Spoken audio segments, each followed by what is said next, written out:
अपने बयानों को लेकर अक्सर चर्चा में रहने वाले शिवसेना यूबीटी नेता संजय राउत ने एक बार फिर पीएम मोदी पर हमला बोला। संजय राउत प्रधानमंत्री नरेंद्र मोदी पर निशाना साधते नजर आए। उन्होंने कहा कि वे दुश्मन को घुटने पर लाने की बात करते हैं, लेकिन अमेरिकी राष्ट्रपति डोनाल्ड ट्रंप ने जो किया वो भारत की संप्रभुता के लिए बेइज्जत करने वाली बात है। ट्रेड की बात ट्रंप से करेंगे और पीओके की बात पाकिस्तान से करेंगे।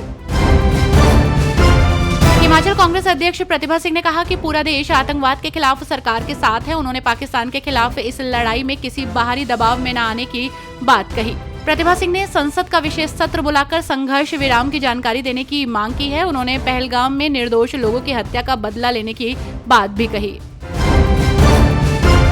भारत और पाकिस्तान के बीच सीज फायर को लेकर सियासी पारा हाई चल रहा है। वहीं इसी बीच अमेरिकी राष्ट्रपति डोनाल्ड ट्रंप के बयान पर मध्य प्रदेश के पूर्व मुख्यमंत्री और कांग्रेस सांसद दिग्विजय सिंह ने प्रतिक्रिया दी है।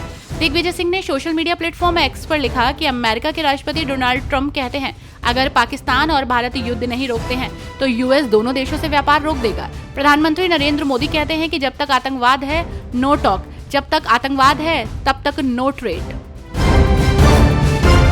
प्रधानमंत्री नरेंद्र मोदी के राष्ट्र के नाम संबोधन पर मौलाना खालिद रशीद फरंगी महली ने कहा, बहुत स्पष्ट शब्दों में प्रधानमंत्री ने पूरे देश और दुनिया को संदेश दिया कि आतंक और व्यापार एक साथ नहीं चल सकते और बातचीत और आतंकवाद एक साथ नहीं चल सकते।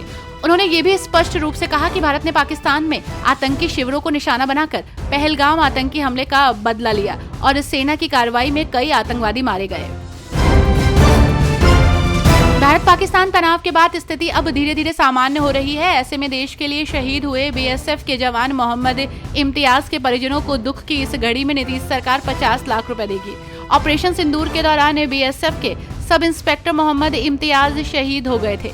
वो छपरा के गरखा थाना क्षेत्र के नारायणपुर गाँव के रहने वाले थे।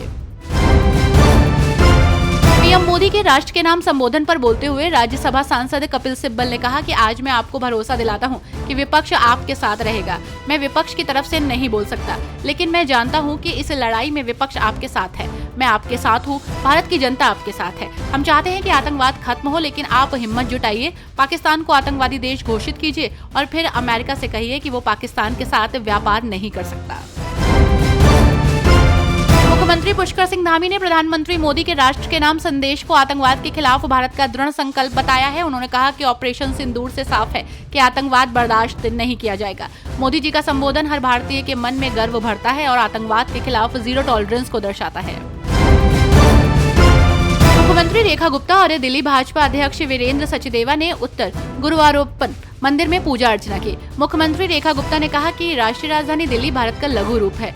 यहाँ देश के हर राज्य के लोग रहते हैं और दिल्ली में सभी के लिए बहुत प्यार और स्नेह है। मैं आज यहाँ दक्षिण भारत से आए परिवारों को बधाई देने आया हूँ। आज उनके मंदिर की वर्षगांठ है और मुख्यमंत्री होने के नाते मैं उन्हें भरोसा दिलाने आई हूँ कि दिल्ली उनकी है और दिल्ली सरकार हर सुख दुख में उनके साथ है। केंद्रीय ऊर्जा और आवास एवं शहरी मामलों के मंत्री मनोहर लाल ने आज पणजी में गोवा के मुख्यमंत्री डॉक्टर प्रमोद सावंत और वरिष्ठ अधिकारियों के साथ विस्तृत समीक्षा बैठक की। बैठक में बिजली क्षेत्र के विकास घाटे में कमी लाने की पहल और पुनर्गठित वितरण क्षेत्र योजना के तहत प्रगति पर ध्यान केंद्रित किया गया। केंद्रीय मंत्री ने गोवा के लिए 24/7 बिजली आपूर्ति का आश्वासन दिया। उन्होंने कहा कि मैं गोवा के सीएम प्रमोद सावंत को बधाई देना चाहता हूँ, क्योंकि बिजली और शहरी विकास के मामले में ये राज्य दूसरों की तुलना में बेहतर स्थिति में है। कांग्रेस नेता हरीश रावत ने कहा, पाकिस्तान हथियारों या किसी भी मामले में हमारी सेना के सामने टिक नहीं सकता और दुनिया ने ऑपरेशन सिंदूर में ये देखा है। हमारा मानना है कि अगर हम मिलजुल कर बैठकर पाकिस्तान के कब्जे वाले कश्मीर पर फैसला कर सकते हैं तो ये अच्छी बात है, अन्यथा उसे भारत में शामिल करने का प्रयास किया जाना चाहिए। हम ऐसे किसी भी प्रयास में सरकार के साथ हैं। इन भावनाओं को व्यक्त करने के लिए हमने कहा कि संसद का विशेष सत्र बुलाया जाना चाहिए।